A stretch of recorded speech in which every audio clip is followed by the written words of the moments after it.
World कपको अलिकति पीडा पनि कम हुँदै गइरहेको थियो र सामाजिक सञ्जालमा यो कुराहरू अस्तिदेखि नै चलिरहेको रहेछ।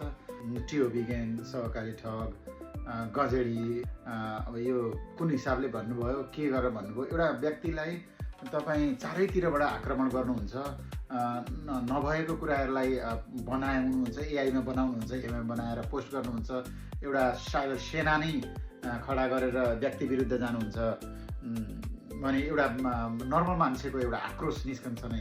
यो चाहिँ एउटा रियल आक्रोश हो। त्यसैलाई अर्कै तरिकाले पनि भन्न सक्नुहुन्थ्यो, तर त्यो जति एउटा आक्रमण भयो होइन, साइबर आक्रमण भयो, चारैतिरबाट आक्रमण भयो भने मान्छेलाई एउटा नर्मल मान्छे, ह्युमन बिङ, किनभने ज्ञानेन्द्र साई भनेको नेचुरल मान्छे हो, ऊ भनेको एउटा सिम्प्लिसिटी भएको मान्छे हो, सिधा मान्छे हो, छल कपट केही पनि गर्न नजान्ने व्यक्ति हो। यसरी आक्रमण गर्दाखेरि उहाँले यो भनेको एउटा नर्मल ह्युमन बिङ ले यो भन्छ नै। त्यसलाई पनि तपाईँहरूले अब विभिन्न त्यस पश्चात पनि एआईबाट तपाईँहरूले के अरे भिडियोहरू बनाएर उहाँको चरित्र हत्या गर्न कोसिस पनि गरिरहनु भएको छ।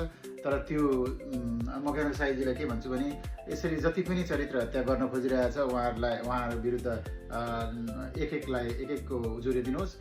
सरकारले आफै त्यसलाई त्योभन्दा अगाडि प्रोसेस गरेर कारबाही गर्ने प्रक्रियामा लान्छ नै।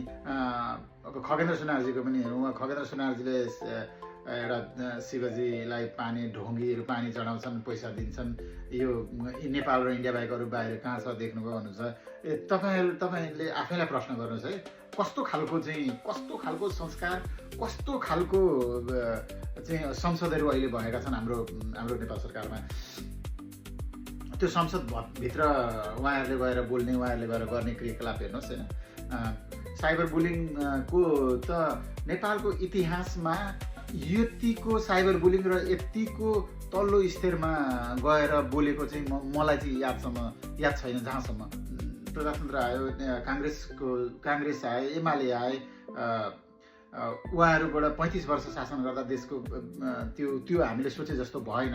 तर अहिलेको जस्तो एउटा अभिभावकविहीन जस्तो अवस्था थियो क्या। जसले जे गरे पनि साइबर बुलिङको त यस्तो चरम उत्कर्षमा पुगेको छ, जहाँ जसले जे बोलेको छ, जे गरेको छ, एउटा सामाजिक सद्भाव छैन।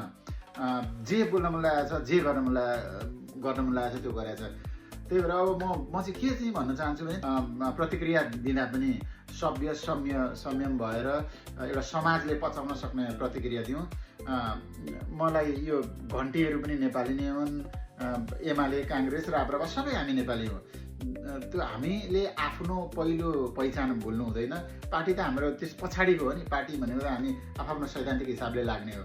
त्यही भएर यतिको तल्लो स्तरमा गिरेर पनि कसैले कुरा नगरौँ। र ज्ञानेन्द्रजी, जति पनि तपाईँलाई साइबर आक्रमण भएको छ, बुलिङ भएको छ, फेक चिजहरू एआईबाट बनाएर आक्रमण गरेका छन्, यसको विरुद्ध नेपाल सरकारलाई उजुरी दिनुहोस्। र नेपाल सरकारलाई पनि म के अनुरोध गर्न चाहन्छु भन्दा चाँडोभन्दा चाँडो यी अपराधीहरूलाई एउटा कटघरामा ल्याउनु पर्यो। त्यसको लागि भोलि आज ज्ञानेन्द्रजीलाई गरेका छन्, भोलि अरूलाई गर्छन्, भोलि अर्कोलाई गर्छन्।